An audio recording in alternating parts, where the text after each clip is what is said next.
The Bell UH-1, known universally as the Huey, was a transformation in aeronautical technology. When this aircraft first flew in 1956, it represented the maturation of the helicopter. Before then, the helicopter was a useful battlefield tool. However, it had significant limitations. In the Korean War, for instance, wounded had to ride in stretchers on the outside of the helicopter and would frequently be subjected to frostbite and other conditions.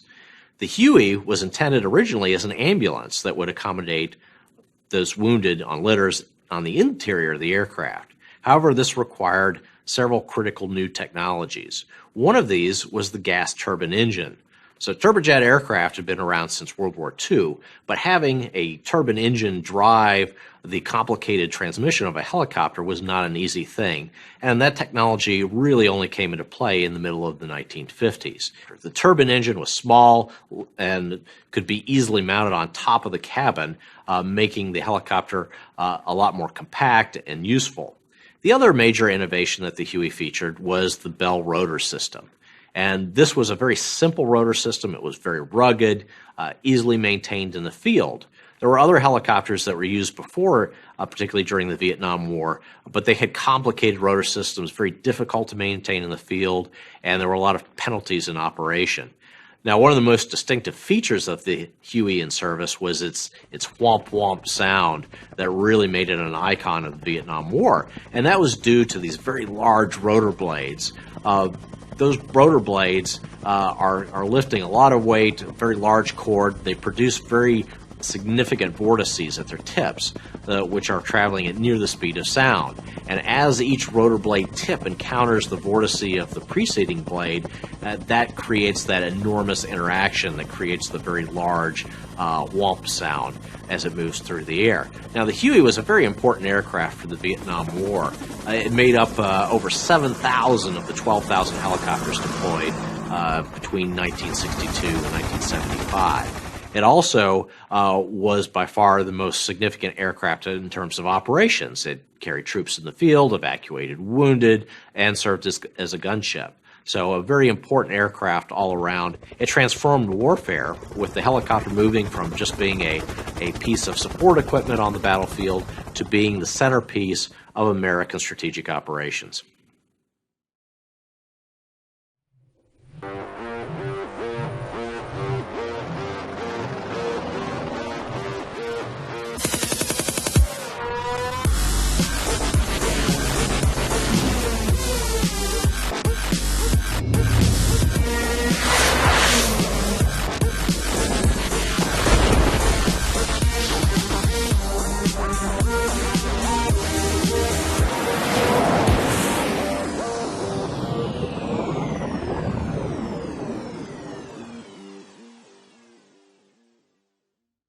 It's been said that a helicopter doesn't fly. Rather, it beats the air into submission. I think this statement aptly reflects the utilitarian aspect of helicopter flight.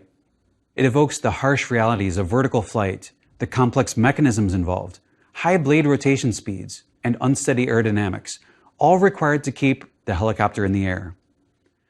So let's consider how the helicopter actually beats the air into submission.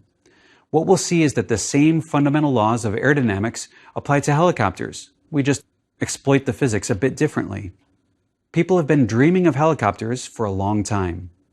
The word helicopter was coined by a Frenchman in 1861, from Greek words meaning helix or spiral plus wing. And this is the essential idea of a helicopter, a wing that is rotating. The earliest, simplest example of this idea is an ancient Chinese spinning wing toy that was introduced to Europe during the Renaissance and continued to inspire for centuries, including the Wright brothers, who were fascinated with a spinning wing toy as children. Leonardo da Vinci drew pictures of it in his notebooks, as well as his own designs for aerial screws, both small ones powered by springs and a larger one supposedly powered by humans walking around the central shaft while pushing on some sort of treadmill. George Cayley began experimenting with spinning wings in 1792. This was the start of a lifelong interest that culminated in an 1843 design of a four-rotor craft, never built, whose rotors were to flatten into disc-shaped wings that might hold a fixed position during forward flight. I actually have a picture of this beautiful design hanging on my living room wall at home. It's a visionary approach to vertical lift, even if there wasn't sufficient power available at that time to lift it off the ground. Helicopter experiments were underway before World War I, at the same time that inventors were developing fixed-wing aircraft. However, the obstacles to successful helicopter flight were not overcome until the 1930s, since power-to-weight ratio is such a critical factor. Igor Sikorsky's design for the world's first mass-produced helicopter did not take its first flight until 1942, about 30 years behind the airplane's entry into mass production. Now, to see why helicopter development took longer, let's start by looking at the typical controls on a helicopter. We're at the Aviation Institute of Maintenance in Manassas, Virginia, and I'm going to talk about how to control a helicopter in flight. There are 4 different controls that all come together, and we'll talk about each one in sequence. First, at my feet, I've got 2 pedals. They're like rotor pedals, and they're linked together, and these control the yaw orientation of the helicopter. It's like a gas pedal and a brake, except they're one control that takes me left or right. In the center here, I have a stick that controls my direction of flight. So I can fly forward by pushing the stick forward, or actually go in reverse and pull the stick back, or to the left, or to the right. And what that does is it's changing the angle of the swash plate, and that's called cyclic. As the swash plate angle changes, it's changing the plane of the rotor blade to take me in the direction that I want to go. Next one is the collective, which is this that looks like an emergency parking brake. I pull this up to climb and push it down to descend. That's changing the collective of the swash plate, moving it up and down, changing the pitch of the rotor blades. And then finally, I can twist the grip here to change the engine RPM. And all 4 of these controls are cross-coupled, making it very complex to fly a helicopter safely in flight. To understand what the controls on a helicopter are actually doing, let's first step back to consider the basic principles of helicopter flight. We can rely on Newton's third law, which states, for every action, there is an equal and opposite reaction. In this case, the air that the helicopter rotor passes through is accelerated in the downward direction, which results in an upward force applied to the rotor disc. The downward acceleration of the air is produced by the lift-generating capacity of the rotor, which is simply a rotating wing. And of course, the lift is actually imparted to the helicopter through the distribution of pressure on the blades themselves, with a pressure difference between the top and bottom of the blades. And with that pressure difference, there will be a tip vortex created at the end of each rotor blade, just like an aircraft's wing creates tip vortices.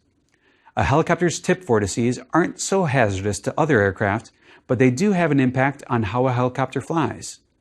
The characteristic whop whop whop sound that we often hear from a helicopter comes from the helicopter's rotor blades chopping through the tip vortices of its own wake as it maneuvers. For a helicopter in hovering flight, the rotor must produce enough thrust in the vertical direction to support its weight.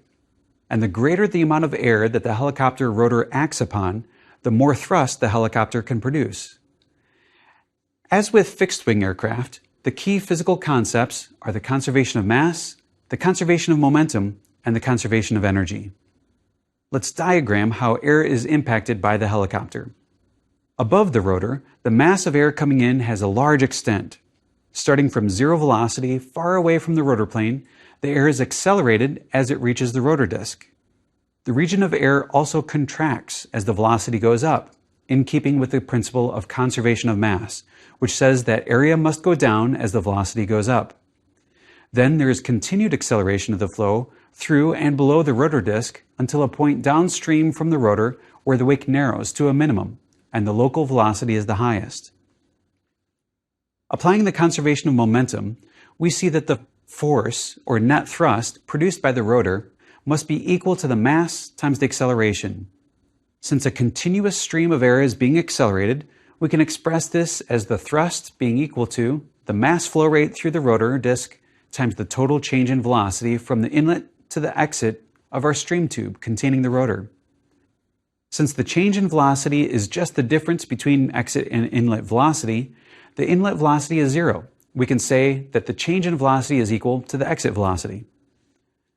So the thrust of the rotor is equal to the mass flow rate through the rotor times the velocity of the fully developed wake. Here it's helpful to remember that the mass flow rate at the inlet plane is equal to the mass flow rate through the rotor disc, which is also equal to the mass flow rate through the stream tube at the exit of the fully developed wake.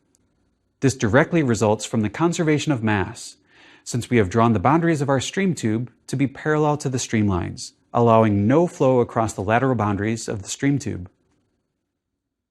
Now let's bring in the conservation of energy. The rotor with the stream tube encompassing the air is a closed system, so we can equate the power added to the flow at the rotor to the change in kinetic energy of the flow per unit time. Since there is zero kinetic energy of the flow at the inlet plane, this indicates that the power of the rotor is equal to the kinetic energy of the far wake per unit time. From this analysis of conservation of energy, we find that the velocity in the far wake of the helicopter is twice the velocity of the flow at the rotor plane. And as a result, a related result is that rotor thrust is equal to 2 times the density times the square of the velocity at the rotor times the area of the rotor disc. We define the ratio of thrust to disc area as the disc loading, which is a term very similar to wing loading. Disc loading is a fairly useful expression for helicopter performance analysis since it gives us an indication of how hard the rotor is working to produce the thrust. Now, if the helicopter is operating at sea level, we can substitute in the value of standard sea level density and obtain a simple relationship between the disc loading and the velocity at the rotor disc. The velocity is equal to 14.5 times the square root of disc loading.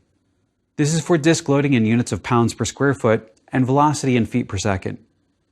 And remember that the velocity in the far wake is twice the velocity at the rotor disc. So let's see how this works out for a common helicopter. We'll consider the Bell UH-1 Huey, which is the popular helicopter used during the Vietnam War. With a maximum takeoff weight of 9,500 pounds and a main rotor diameter of 48 feet, which gives a disc area of 1810 square feet, the disc loading is 5.25 pounds per square foot. This gives a velocity at the rotor disc of 33 feet per second and a wake velocity twice that of 66 feet per second, or 45 miles per hour. So with the Huey coming in for landing overhead troops, it's no wonder that everyone had to duck underneath a 45 mile per hour wind in the wake of the helicopter. This induced velocity in the wake can also lead to significant problems when a helicopter is operating over dust, sand, or snow. These conditions are often encountered in the Middle East, and the U.S. military had to deal with brownout challenges when flying helicopters in the desert. The high velocity in the wake kicks up enough sand that it creates its own sandstorm, and the pilot can't see well enough to land. And the higher the disc loading is, the harder the rotor is working to produce lift, the higher the wake velocity will be, and the more troublesome the brownout problem will be. So that may leave us wondering why designers would even opt to select high disc loading. But the trade-off is in rotor diameter. It can be very useful to have a smaller diameter rotor to allow the helicopter to operate in tight environments, such as in urban areas. A special ops military helicopter, known as the MH-6 Little Bird, has a rotor diameter of just over 27 feet and a maximum takeoff weight of 3,100 pounds, giving a disc loading of 5.25 pounds per square foot. Compare this to the much heavier Bell Huey at 9,500 pounds, but with the same disc loading, it has a much larger rotor diameter of 48 feet. Both of these helicopters were designed to operate in tight environments, so their disc loadings are higher than the 2.75 pounds per square foot that you see on a 2-seat Robinson civilian helicopter. The other challenge with high disc loading is the downforce induced on the helicopter body by the strong wake from the rotor. The dynamic pressure in the wake is proportional to the square of the wake exit velocity, and it turns out is also exactly equal to the disc loading. We can make a first-order estimate of the downforce drag coefficient being 0.3. Then the vertical drag acting on the fuselage is the product of drag coefficient with dynamic pressure and fuselage projected area. We can form a useful ratio of downforce to the total weight of the helicopter to see how significant this is. Continuing our example with the Huey, if the reference area of the Huey fuselage is 243 square feet, then the download acting on the fuselage is 4% of its gross weight. This is an automatic performance penalty since that drag represents an inefficiency. So the rotor thrust must be increased beyond the rotor alone case to produce enough total force to lift the helicopter and overcome the fuselage drag. Now, from the conservation of energy, the power imparted to the flow by the rotor is equal to the thrust times the velocity at the rotor disc. If we ignore any losses in the system, including any aerodynamic drag on the rotor blades, we can calculate the power that must be supplied to the rotor shaft. The ideal power for a rotor at sea level, expressed in units of horsepower, is the thrust in pounds times the square root of disc loading in pounds per square foot divided by 38. From this, we see that for a given amount of rotor thrust, which is equal to weight, a higher disc loading will require more power. In the earliest days of helicopters, the power output of the engines was somewhat limited, so helicopters designers were forced to use low values of disc loading, around 2 or 3 pounds per square foot. This, of course, involves a very large rotor area. Many helicopters still in service continue to rely on piston engines, which use less fuel and make good training helicopters. But the growing majority of the more than 30,000 civilian helicopters worldwide now use powerful and lightweight turbine engines, which enable designers to create helicopters with higher disc loading, with values increasing up to 10 or even 12 pounds per square foot. A piston-powered Robinson four-seater might have a disc loading of only 2.6 pounds per square foot, while a turbine-powered four-seat Eurocopter EC-155 has a higher disc loading of 8 pounds per square foot. Let's now take the ideal power and make a comparison with aircraft flight. The ideal power is the power required to do work on the airflow, to accelerate the flow to the exit velocity of the wake. It's an unavoidable byproduct of lift production of a helicopter. We can't get around it. In this way, ideal power is analogous to induced drag, which is based on the idea that energy was wasted in the wake directly because the aircraft was producing lift. So ideal power is the absolute minimum amount of power required to lift a rotor. Of course, there will be other losses in the system, such as the drag, viscous drag acting on the rotor blades as they whirl through the air, which is profile power. The ratio of the ideal minimum power to actual power, which will always be less than 1, is called the figure of merit. In practice, the figure of merit for a rotor is about 0.75 or 0.8, which indicates that about 20% of the overall power is devoted to overcoming losses, such as viscous drag, while the other 80% is doing the work of producing thrust. We'll now define one more parameter, the power loading, which is the ratio of the thrust of the rotor, equal to the weight and hover, divided by the power. From our equation relating power to disc loading, we can craft a relationship between actual power loading, figure of merit, and disc loading. Power-limited helicopters tend to be on the left side of this diagram, which require a very high power loading and low disc loading. The most extreme example of a power-limited helicopter would be a human-powered helicopter. That sounds pretty audacious, right? Well, in 1980, the American Helicopter Society teamed up with the Sikorsky Helicopter Company to establish a prize for the first human-powered helicopter to hover for more than 60 seconds and climb to an altitude of at least 9.8 feet, all while staying centered within a 33-foot by 33-foot square. But for 3 decades, the original $25,000 prize stood unclaimed. So in 2009, Sikorsky decided to up the ante and bump the prize purse up by an order of magnitude to $250,000. Suddenly, this garnered much more attention. A team from the University of Toronto, Aerovelo, ended up winning the prize on June 13, 2013. And here's how they did it. Aerovelo's design, the Atlas, was a cruciform-shaped vehicle with 4 rotors, each measuring over 66 feet in diameter. This gave a total disc area of 13,800 square feet. With an empty weight of only 122 pounds and a pilot weight of 160 pounds, the total vehicle weight was a mere 282 pounds. This gave a disc loading of only 0.02 pounds per square foot. The plot of power loading versus disc loading confirms that a power-limited scenario such as this one requires an extremely low disc loading.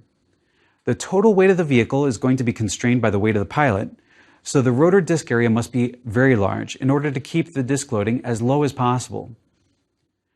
The peak power produced by the pilot, who pedaled a power transmission system via a bicycle frame, was 1.5 horsepower at the beginning of the climb.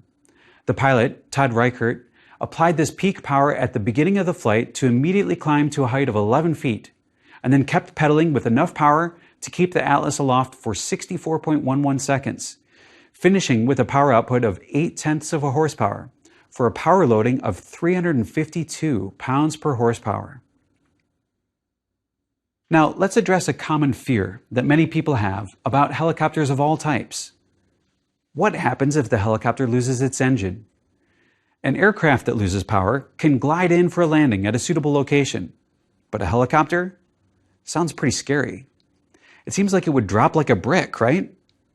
Well, thankfully, the picture is not so grim.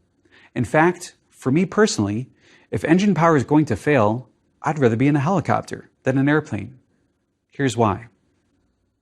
If the helicopter loses power, it will of course start descending. But during that descent, the pilot can control the pitch of the blades to really turn the helicopter rotor into something like a wind turbine or a windmill.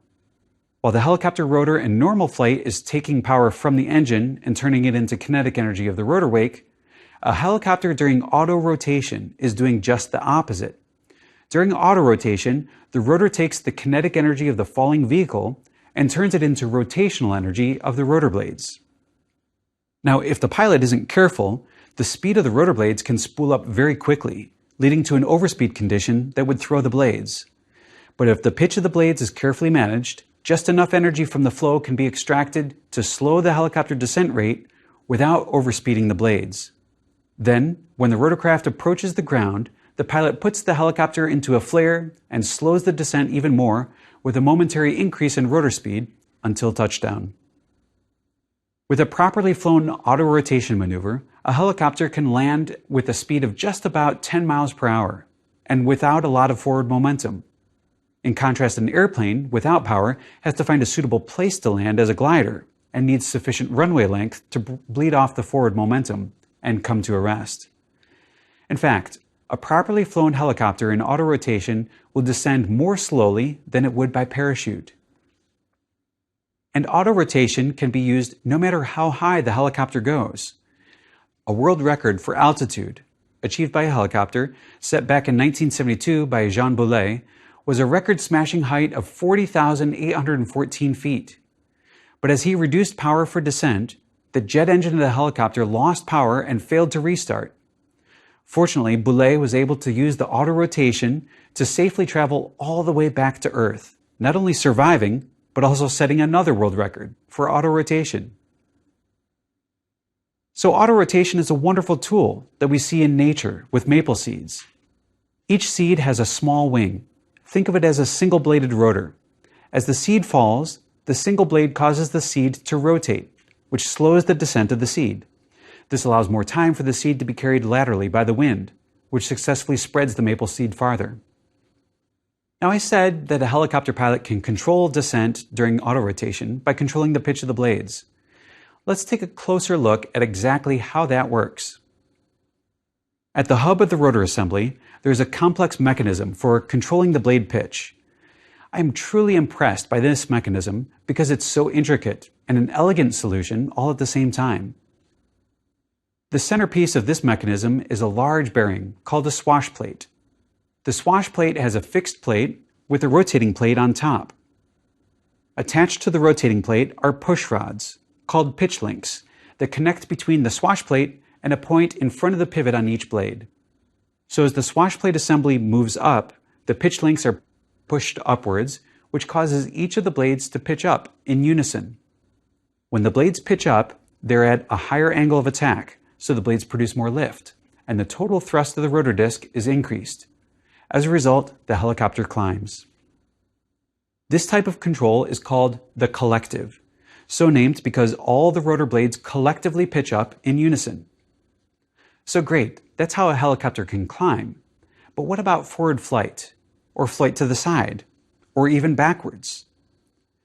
In forward flight, things start to get tricky. The rotating blade on the helicopter in forward flight experiences varying blade relative velocity, depending on where along the azimuth the blade is at any point. On the advancing side of the rotor disc, the velocity seen by the blade is the sum of the rotor's rotational speed plus the forward speed of the helicopter, since the blade is rotating into the wind. So the advancing blade experiences fairly high velocity. But on the retreating side, the blade relative velocity is the rotational speed minus the forward flight speed, since the blade is now moving with the wind. Now recall that the lift on an airfoil is proportional to the square of the velocity. So if nothing were done about this situation, the blade on the advancing side would produce a lot of lift, while the blade on the retreating side would produce very little. This asymmetry in lift would actually cause the helicopter to tilt over. American helicopter rotor blades tend to rotate in the counterclockwise direction when viewed from the top, or clockwise when viewed from the ground. So this lift asymmetry would cause the helicopter to roll to the left. So what can be done about this? Well, if we can control the blade pitch around the azimuth of the rotor disc, we can offset the lift asymmetry. The advancing blade should be pitched to a low angle of attack, while the retreating blade must be pitched up to a high angle of attack. Wow, that sounds complicated. How can a helicopter possibly control the pitch of the blade like that while the blade rotates around at a rate of 5 times per second? Well, this type of control also depends on the swash plate, and this is where things get really interesting. To fly the helicopter in forward flight, the swash plate tilts, causing the pitch links to ride along on top of a tilted plane. The result is that the pitch links move up and down as they rotate around the rotor shaft, causing the rotor blades to pitch up and down as they rotate around. As the blades pitch up and down, the varying lift force causes them to flap up and down. This flapping motion tilts the angle of the rotor plane, which tilts the resulting force vector to propel the helicopter forward. But the flapping of the blades is not in phase with the pitching. The blades flap up 90 degrees after they pitch up. This might seem illogical, but it is due to the principle of gyroscopic precession. The result of an applied force on the rotating plane is delayed by 90 degrees phase due to the conservation of angular momentum. This can be demonstrated by applying a force to a spinning disc. Watch as I spin up a disc and apply a force on one side. Instead of tipping up due to the force, the edge of the disc rotates 90 degrees later, and that's when it pitches down. I'll do that again. Take a look as I spin it up. Instead of tilting this way, it's tilting forward. And while we're on the topic of gyroscopic principles, let's discuss the need for the tail rotor. This is also due to the conservation of angular momentum. As the main rotor spins in the counterclockwise direction, conservation of angular momentum would cause the helicopter body to rotate in a clockwise fashion. The main way to counteract this is through the use of a tail rotor, which is mechanically coupled to the main rotor. The tail rotor produces a side force, with the magnitude of the thrust tailored to cancel out the gyroscopic turning tendency resulting from rotation of the main rotor. If the pilot wishes to turn the helicopter to the left or to the right, all that must be done is to increase or decrease the thrust produced by the tail rotor. Now, coming back to the forward flight speed of a helicopter, it's well known that helicopters can't fly very fast compared with aircraft. Why is that? Well, the limit is due to a phenomenon called dynamic stall. With the helicopter in forward flight, the faster that it flies, the greater the asymmetry in blade relative velocity between the advancing and retreating sides. So the amount of change in blade pitch between the advancing and retreating sides must also go up. And since the blade angle of attack must remain positive across the entire azimuth, the retreating blade gets pitched up to very high angles. And here's where the problem arises. The angle of attack on the retreating blade can become so high that the blade will stall on that side. But this event happens for a short time, and on every cycle when the blade rotates through that azimuth position. This makes the stall event a dynamic or transient one. Dynamic stall has the same primary features of regular stall, where there is a loss of lift. But it's a bit more complex, because a vortex forms near the leading edge of the wing as the blade continues to pitch up. And as this vortex sheds, it convects along the upper surface of the blade until it sheds off the back end. This formation, convection, and shedding of a vortex on the blade causes significant excursions in the pitching moment of the blade. And that transmits huge unsteady impulsive forces to the blade on each cycle. Dynamic stall is like hammering on the pitch links, which causes significant vibrations that could lead to failure. So in order to avoid the dynamic stall phenomenon, the forward flight speed of a traditional helicopter is limited to roughly 200 miles per hour. However, there are a few options for circumventing this limitation of dynamic stall on the forward flight speed of a helicopter. One idea is to use a pair of counter-rotating rigid blades in an effort to balance out the forces on either side of the disc. This way, the blades don't have to be pitched in order to equalize the lift. The problem is that the blades will experience large portions of reversed flow on one side and transonic flow on the other side. It takes some thoughtful engineering work to design an airfoil section that is appropriate for both conditions. This idea is used on the Sikorsky S-97 Raider, which also has a pusher propeller to produce thrust in the forward direction, instead of having to articulate the rotor blades for forward flight. An early prototype of the S-97 was the Sikorsky X-2, which broke the speed record for a helicopter by flying 299 miles per hour. Another example of a high-speed helicopter is the compound design, such as the Eurocopter X-Cubed. The X-Cubed prototype has a small wing and propellers, but still retains the rotor of traditional helicopters. In this case, the main rotor does not have to produce nearly as much lift, so it can be slowed down, which circumvents the dynamic stall and compressibility problems. And one final example of a high-speed vertical lift vehicle is the Bell V-22 Osprey. This is really a hybrid between a helicopter and an airplane, with engines mounted on pods at either tip of a conventional wing. Each wingtip-mounted engine has a large rotor that lifts the vehicle off the ground in the vertical configuration and then tilt forward for forward flight. The challenge here is that the rotor blades must be a compromise between the ideal condition for a propeller in forward flight and a rotor blade for vertical lift. And helicopters can fly amazingly high, even to the top of Mount Everest. What if we wanted to take a helicopter to the edge of space? Of course, helicopters can't fly all the way into space. The power requirements increase dramatically for helicopters flying at higher altitude. At some high altitude, around 40,000 feet or so, flight for helicopters is no longer viable. First, there's much less air available for the rotor blades to interact with. We would need ever larger rotor disc area in order to support the weight of the helicopter, and ever greater power to propel the system. And second, higher altitude has less air available for successful combustion, which is at the heart of all internal combustion engines and jet engines. Helicopters and other vertical lift aircraft follow the same physical laws as all other aircraft. Helicopters are controlled by dynamically pitching the blade for hover and rotor forward flight. Next time, we'll turn to the vertical flight of vehicles that are not dependent on the atmosphere, whether for aerodynamics or for combustion, as we turn to rockets.